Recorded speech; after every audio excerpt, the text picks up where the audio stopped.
मैंने बचपन में ये भजन सुना था, सीताराम सीताराम सीताराम कहिए, याही विधि राखे राम ताही विधि रहिए। ये मैंने बचपन में सुना था, लेकिन जब थोड़ा बड़ा हुआ, थोड़ी बुद्धि आई, थोड़ी अकल आई, तो फिर विचार आया कि याही विधि राखे राम ताही विधि रहिए नहीं, रहना ही पड़ेगा। तुम्हारे बस में कुछ भी नहीं है, वो रहे रखे तो रहना पड़ेगा। ऐसी कोई अवस्था नहीं है जिसमें परमात्मा की इच्छा ना हो। दुख है तो उसमें भी परमात्मा है, सुख है तो उसमें भी परमात्मा है, आनंद है तो उसमें भी परमात्मा है। किसी को क्रोध आ गया तो उसमें नरसिंह भगवान का दर्शन कर लो, किसी में क्रोध आ गया तो उसमें काली मां का दर्शन कर लो। कोई गंदगी खाता है तो उसमें शुकर भगवान का दर्शन कर लो, कोई कचरे को खाता है तो उसमें मत्स्य नारायण भगवान का दर्शन कर लो, कोई व्यसन करता है तो काल भैरव का दर्शन कर लो। अपनी दृष्टि को बदल लेना है।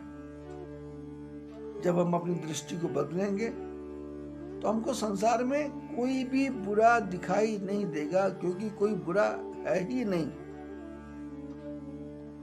परमात्मा ने संसार बुरा बनाया ही नहीं है, परमात्मा ने तो संसार अच्छा ही अच्छा बनाया।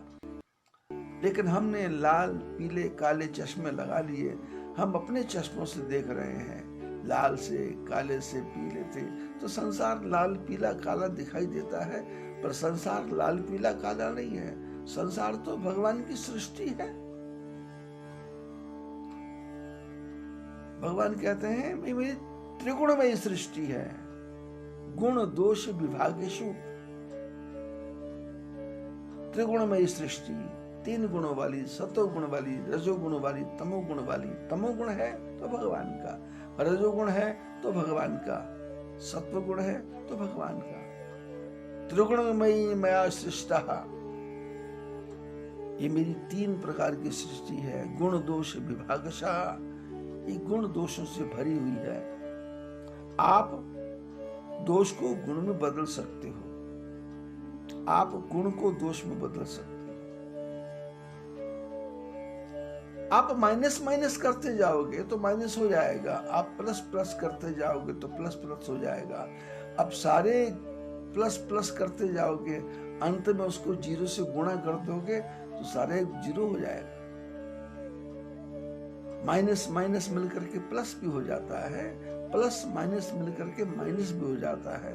प्लस प्लस प्लस प्लस करते करते उसको भाग दे दोगे तो फिर कम हो जाएगा। ये संसार सांप सीढ़ी का खेल है। कोई कोई 99 पर जाकर के नीचे गिर जाता है, और किसी को गुरु महाराज के चरणों का सहारा मिल जाए, सीढ़ी मिल जाए, तो वो 100 पे पहुंच जाता है, पार हो जाता है। वो पार होने के लिए परीक्षित बनना नहीं पड़ता, सुखदेव बनना पड़ता है। शास्त्रों में वर्णन है, शंकर भगवान ने कथा सुनाई, शुक ने सुनी, और वो अंडा अमर हो गया, और अमर होकर के वो वेदव्यास जी के आशीर्वाद से उनकी धर्मपत्नी के गर्भ में आ गया। शुकदेव जी गर्भ में आए हैं, 9 महीने के बाद में पुत्र पैदा होना चाहिए, पर पुत्र तो पैदा ही नहीं हो रहा, संतान तो पैदा ही नहीं हो रही। साल बीता, 2 साल बीते, 4 साल बीते, 12 वर्ष हो गए, लेकिन गर्भ में से बच्चा बाहर आता नहीं। वेद व्यास जी ने कहा बेटे बाहर आओ। शुकदेव जी ने कहा बाहर आके क्या करूंगा, बाहर माया ही माया है, बाहर जादू ही जादू है, बाहर फंसना ही फंसना है, बाहर तो छूटने का कोई साधन ही नहीं है। वेद व्यास जी ने कहा तुमको क्या लगता है सुखदेव जी ने कहा, मैं गर्भ में बैठे बैठे ठाकुर जी का दर्शन कर रहा हूँ, मेरे को आनंद आ रहा है।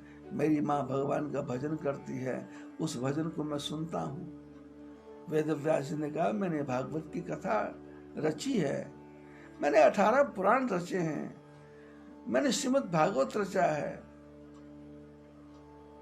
सुखदेव जी ने कहा, मैंने सब सुना है। आप बाहर बैठ के रचते हो, मैं गर्भ में बैठा सुनता हूं। माँ के पेट में बच्चा सुनता है, माँ के पेट में बच्चा ग्रहण करता है।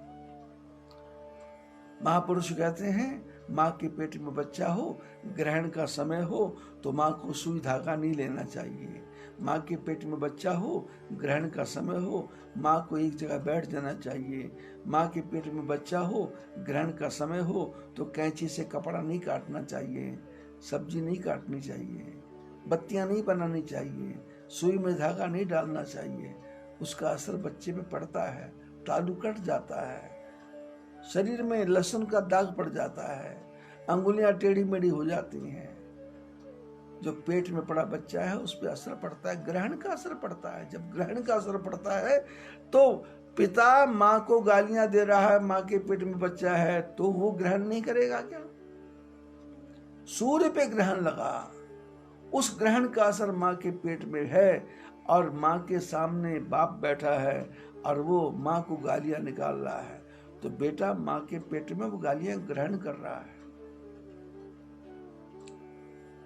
महापुरुष कहते हैं, माँ के गर्भ में बच्चा हो, माँ को उपन्यास नहीं पढ़ना, माँ को डरावनी फिल्में नहीं देखना, माँ को जासूसी वाले नावल नहीं पढ़ना, माँ को बेकार की गंदी पुस्तकें नहीं पढ़ना, माँ को कलह की, क्लेश की, उपद्रव की बातें नहीं पढ़ना, माँ को निंदा नहीं सुनना, माँ को चुगली नहीं सुनना।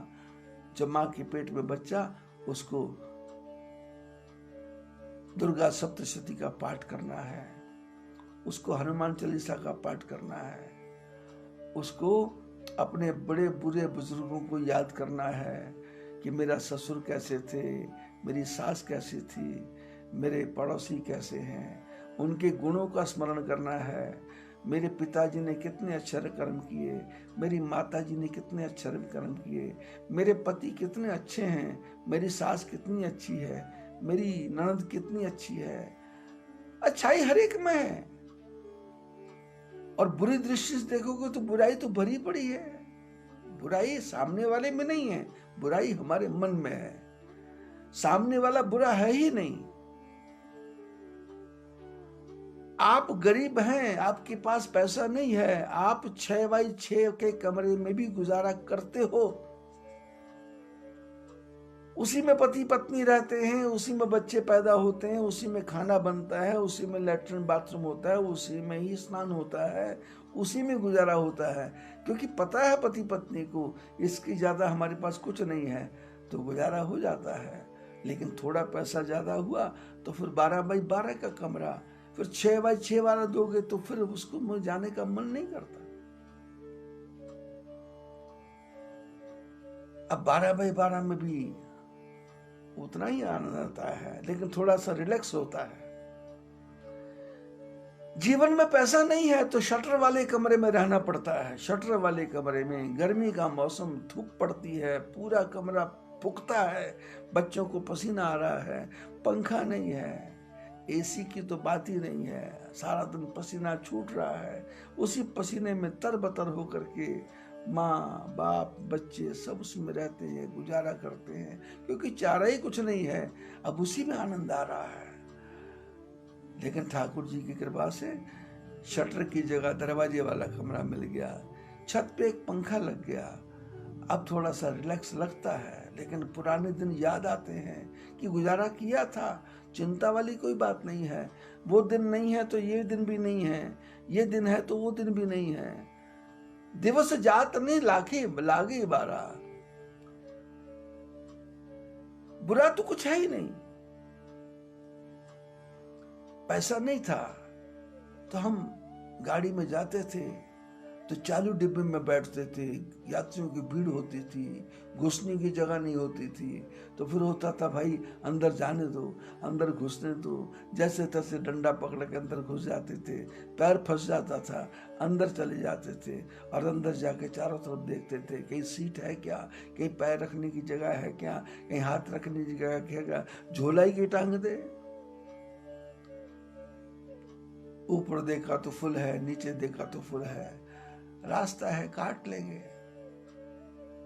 कहीं जाना होता था, बसें भरी होती थी रात को, कोई बस वाला रोकता नहीं था, अरे भाई साहब रोको, नीचे बैठ जाएंगे, रास्ता काटना है, कट जाता था रास्ता, कोई कष्ट नहीं था, क्योंकि 6 घंटे का रास्ता कट जाता था, कोई कष्ट नहीं था। लेकिन समय का चक्र घूमा, वो 6 घंटे का खड़े खड़े भी कष्ट नहीं होता था, और अब तो रिजर्वेशन का डिब्बा आ गया, स्लीपर आ गया। अब स्लीपर में बैठता है तो पुरानी बात याद आती है चालू वाले डिब्बे की, तो एक दिमाग में सिरन होती है कि कैसा दिन था वो, लेकिन वो भी दिन ठीक था और ये भी दिन ठीक है। फिर थर्ड एसी, फिर सेकंड एसी, फिर फर्स्ट एसी, फिर तो एसी एसी, फिर तो ऐसी तैसी। घर में एसी लगा है, घर में हीटर लगा है, बाहर निकलता है तो जुकाम हो जाता है, बाहर निकलता है तो तबीयत खराब हो जाती है, फेफड़े जकड़ गए हैं, सहन शक्ति खत्म हो गई।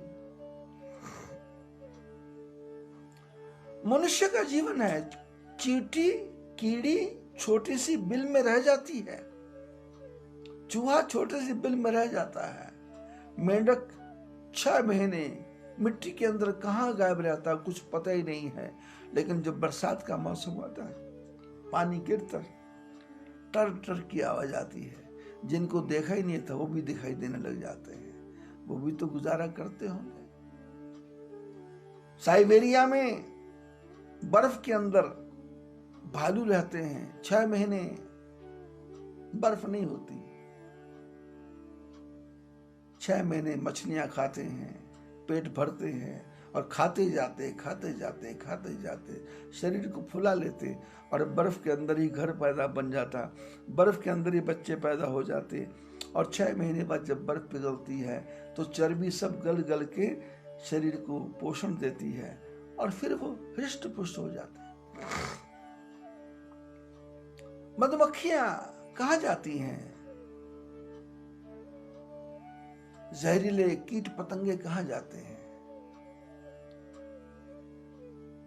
कैसे कैसे छत्ते बनते हैं, ततैया के कैसे कैसे छत्ते बनते हैं, कैसे कैसे उनका परिवार है, कैसे कैसे भुनभुनाते हैं, कहाँ कहाँ से मिट्टी ला करके वो कैसे जालीदार छत्तों को बनाते हैं और उसमें विश्राम करते हैं, और कैसे वो गौरैया पक्षी पेड़ के ऊपर ऐसा घोंसला लटकने वाला बनाता है कि आने वाला दरवाजा अलग, बाहर निकलने वाला दरवाजा अलग, और उसमें 3 BHK का फ्लैट पेड़ पे लटक रहा है। आंधी आए, तूफान आए, बरसात आए, लेकिन उसके अंदर एक बूंद पानी जाएगा नहीं, बच्चे सुरक्षित रहते हैं। यदि आंख खोल के हम परमात्मा की सृष्टि की तरफ देखेंगे तो हमको हर सृष्टि के हर क्षण में एक आनंद दिखाई देगा।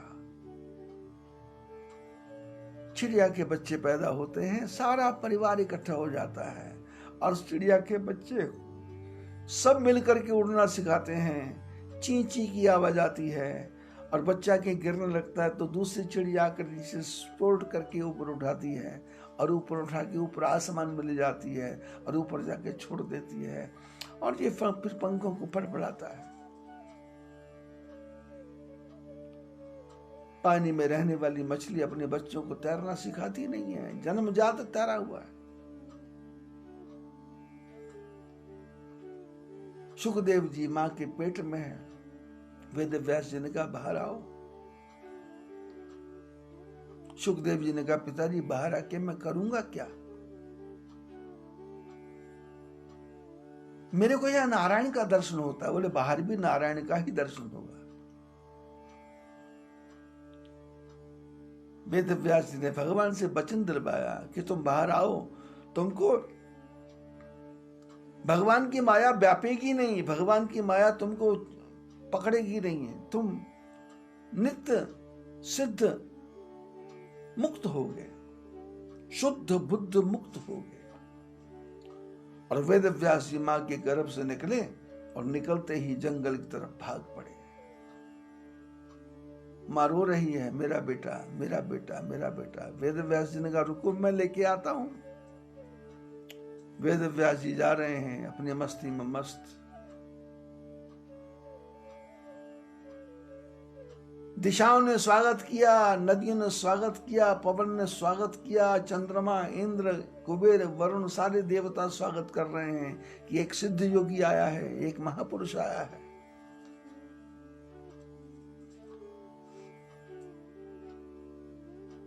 वेद व्यास जी पीछे पीछे जा रहे हैं, हा पुत्र हे पुत्र हे पुत्र हे पुत्र। एक पेड़ के ऊपर फल लगे थे, पेड़ ने कहा, पेड़ों में से आवाज आई, वेद व्यास जी क्या हुआ? बोले मेरा बेटा चला गया। बोले किसको बेटा मानते हो? बोले ये जो जा रहा है। बोले ये आपका बेटा नहीं है, ये तो भगवान का बेटा है। वेद व्यास जी ने कहा कैसे? बोले हम पेड़ हैं, हमारे भी बेटे पैदा होते हैं, हमारे भी फल पैदा होते हैं, पर हम हा फल हा फल हा फल करते नहीं हैं। लोग पत्थर मार मार के हमारे फलों को तोड़ लेते हैं, नहीं तो हम स्वयं ही फलों को झाड़ देते हैं, पर फल टूटते हैं, फल लोग खाते हैं, हमको आनंद आता है। हम कभी फलों के पीछे बोलते नहीं, हाँ हमारे फल चले गए, हाँ हमारे फल चले गए, क्योंकि हमको पता है ये जाएंगे तो दोबारा और आएंगे, ये जाएंगे तो दोबारा और आएंगे। हम अपने पुत्रों के लिए कभी रोते नहीं। हमारे फल गिरते हैं तो हमारी आंखों में आंसू आता नहीं, हमारे फल जाते हैं तो हमको खुशी होती है, हमारे फलों को लोग खाते हैं तो हमको आनंद आता है, हमारे फलों को लोगों के काम में आते हैं तो हमको एक प्रकार से एक आनंद की अनुभूति होती है। और आपका फल जा रहा है, आप हा पुत्र करते हो। हमारी तरफ देखो, हमने तो कभी हा पुत्र नहीं किया। पर वेद व्यास जी तो पुत्र के मुंह में पीछे पीछे जा रहे हैं। नदी में महिलाएं स्नान कर रही थी, सुखदेव जी महाराज निकले अपनी ही मस्ती में मस्त। सारी महिलाएं वस्त्रों को खोल के स्नान कर रही हैं। सारी महिलाओं ने देखा, अपने स्नान में मस्त हैं। कौन जा रहा है किसी को पता नहीं, कैसा जा रहा है किसी को पता नहीं। किसी की अनायास दृष्टि पड़ी तो उसने दूसरे को कहा, दूसरे ने कहा नहीं ये तो मस्त योगी है, इसको क्या पता स्त्री क्या है, इसको क्या पता पुरुष क्या है, ये जा रहा है। पीछे से वेद व्यास जी आए, हा पुत्र। सारी लड़कियां सारी स्त्रियां बाहर निकली, वस्त्रों को जल्दी जल्दी पहना। वेद व्यास जी आए, पूछा मेरे बेटे को देखा है क्या? बोले हमको पता नहीं कौन आपका बेटा है, कौन आपका पुत्र है। हाँ एक लड़का, एक आदमी, एक दृश्य, एक चित्र, एक विचित्र सा प्राणी जा रहा था।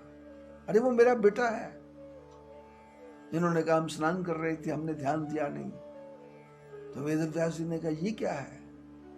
मेरा बेटा निकल गया, वो पुरुष था और तुम नंगे नहा रही थी और मैं आया तुमने वस्त्र पहन लिए।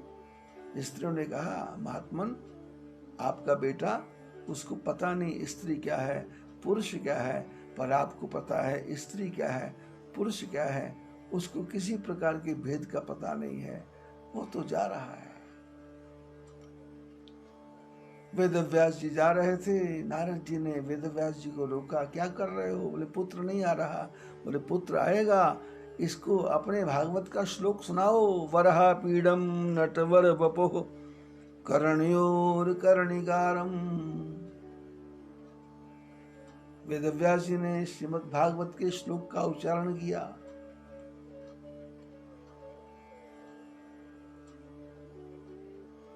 वरहा पीडम नटवर वपुः कर्णयोर कर्णिकारम बिभ्रद भाषा कनक वैजयंतीम च मालाम रंध्रान वेणुर अधर सुधया। भगवान कृष्ण कैसे हैं? जिनके ओंठ भी अमृत हैं, जिनकी वाणी भी अमृत है, जिनकी बांसुरी भी अमृत है, जिसका देखना भी अमृत है, जिसका चलना उठना बैठना अधरम मधुरम हसनम मधुरम वेणु मधुरम। वेणु भी मधुर है, हंसना भी मधुर है, चलना भी मधुर है, देखना भी मधुर है। मधुराधिपते, ऐसे मधुरों के अधिपति आपके चरणों में बारंबार प्रणाम है। वेद व्यास जी के मुंह से ऐसे शब्द सुने। सुखदेव जी महाराज वापस आए और आकर के बोले, ये क्या सुना रहे हो आप, मेरे को पूरा सुनाओ। वेद व्यास जी ने पूरी भागवत सुनाई और सुखदेव जी महाराज उस भागवत में मस्त हो गए। अगर आपको हमारा कंटेंट पसंद आया हो तो वीडियो को लाइक करें, ज़्यादा से ज़्यादा शेयर करें और हमारे चैनल को सब्सक्राइब करें।